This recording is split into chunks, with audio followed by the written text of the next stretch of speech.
दुःख त गर्नै पर्छ यार, पसिना त बगाउनै पर्छ। हातमा ठेला र पैतलाको छाला नउकिन्जेलसम्म मेहनत त गर्नै पर्छ।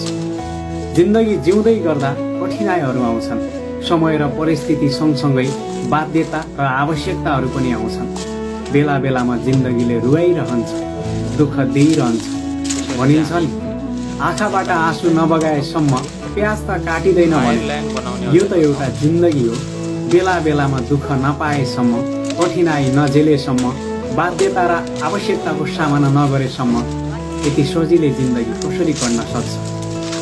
भोलि सफलता पाउनु छ भने त्यो सफलताका लागि आज परित्याग त गर्नै पर्छ। सफलता त्यति सजिलै र कठिनाइ नभोगेसम्म कसैलाई पनि मिलेको छैन। आज पनि इतिहास पल्टाएर हेर्ने हो भने सफल भएका मान्छे अर्थात् सफलता हासिल गरेका मान्छेले कुनै न कुनै बेला खाना नखाएर भोको पेट पनि मेहनत गरेका थिए। घाम असिना पसिना केही पनि नभनेर दुःख गरेका थिए अनि मात्र सफलता हातमा आएको थियो। भनिन्छ नि, गलत पासवर्ड हान्दा मोबाइलको लक त खुल्दैन भने गलत तरिकाले काम गर्न थाल्यो भने सफलताको ढोका कसरी खुल्न सक्छ? गलत तरिकाले काम कसैले पनि गर्नु भएन। सही तरिकाले काम गर्नुहोस्। भोलिका दिनमा, इन फ्युचरमा तपाईँको सफलता अवश्य पनि तय हुनेछ। गन्तव्य तपाईँको हो, तय गर्ने तपाईँले हो, सफलता तपाईँको हो। बिचमा आउने बाधा अडचन र कठिनाइलाई कसरी सामना गर्नुहुन्छ त्यो तपाईँको तकदिरमा लेखिएको छ अनि तपाईँको हात बजाएर मात्रै अगाडि बढ्ने।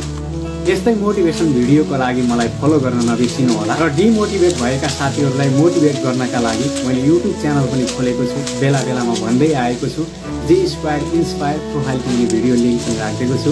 त्यतातिर एकदमै पावरफुल मोटिभेसनल भिडियोहरू आइरहन्छ, त्यस्तै शब्दहरू, ताकि तपाईँलाई केही समयका लागि भए पनि मोटिभेसन मिलोस्। कुनै कामबाट हार मानेको, आफूले देखेका सपनादेखि हार मानेको, यो काम गर्न सक्दिनँ, मैले गर्नै सक्दिनँ जस्ता कुराहरूमा केही जागत र केही हौसला दिने टाइपको भिडियो ल्याउँछु मैले। विशेष गरी एकपटक भिजिट गर्नुहोला अनि हेर्नुहोला, तपाईँका लागि पक्कै पनि केही मोटिभेट हुनेछ। Thank you so much.